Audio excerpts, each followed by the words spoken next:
ঘৰৰ বাৰীতে এটা আমলখিৰ পুলি হ'ল। তো ভাবিলোঁ ইয়াক এটা স্থান দিয়া যাওক। তো সেয়েহে ইয়াক তাৰ পৰা উঠাই আনি ৰাস্তাৰ এটা সন্মুখত ইয়াক স্থান দিলোঁ, ৰোপণ কৰিলোঁ। আৰু খুব ধুনীয়া গছ হয়, আয়ুৰ্বেদিক গছ হয়। তো মানুহৰ কাৰণে ৰুইছোঁ, মানুহ যাতে হেল্ডি ৰাখিব পাৰে আৰু ইয়াৰ অক্সিজেনো খুব ভাল হয়।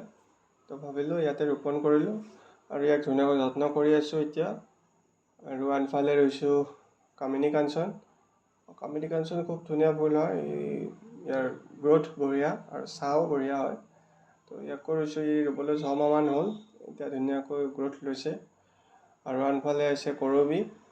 কৰবী গছডালো ডাঙৰ হৈছে এতিয়া প্ৰায়, আৰু অন্য জীৱ জন্তু ইয়াৰ কাষলৈ নাহে।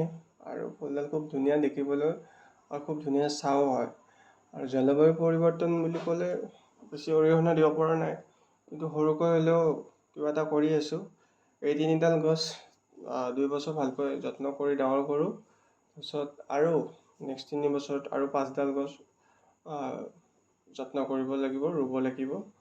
তো সকলোকে ধন্যবাদ জনাইছোঁ।